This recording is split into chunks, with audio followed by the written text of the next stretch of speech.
Hello दोस्तों, welcome back to stories by Nini. ये घटना गोवा के एक काफ़ी पॉश इलाके की है। वहाँ पर एक औरत रहा करती थी जिसका नाम सिमरन था।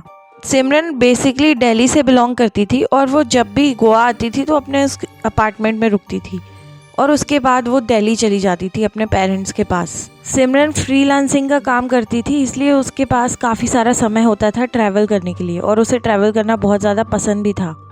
खैर, इसी तरह वो छुट्टियां मनाने के लिए गोवा आई हुई थी और अपने अपार्टमेंट में रुकी थी।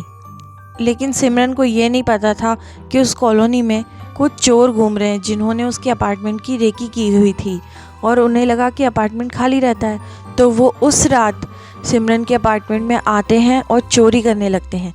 लेकिन आवाज़ से सिमरन जाग जाती है और वहाँ देखती है तो चोरों ने उसे देख लिया था और ये चोर कोई और नहीं, उसी कॉलोनी का वॉचमैन था। सिमरन उसे पहचान जाती है और ज़ोर ज़ोर से चिल्लाने लगती है।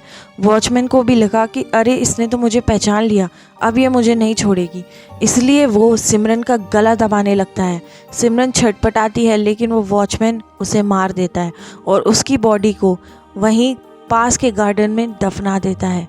लेकिन उस वॉचमैन को ये नहीं पता था कि दरअसल सिमरन प्रेग्नेंट थी और सिमरन को ये बात उसी सुबह पता चली थी और वो गोवा में अपने बॉयफ्रेंड से अगले दिन मिलने जाने वाली थी, लेकिन वो नहीं आई। उसके बॉयफ्रेंड और उसके घर वालों ने उसे बहुत ढूंढा लेकिन सिमरन कहीं नहीं मिली और मिलती भी कैसे, सिमरन तो मर चुकी थी।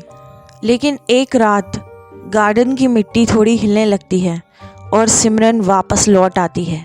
ऐसा कहा जाता है कि अगर कोई किसी प्रेग्नेंट लेडी को मार दे तो वो लेडी डायन बन जाती है और सिमरन भी लौट के आ चुकी थी डायन बन के।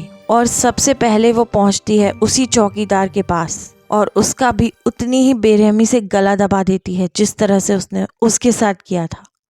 लेकिन इससे सिमरन की भूख कम नहीं होती, अब उसे और लोगों को खाना था। तो ये थी आज की horror story. Thank you for listening.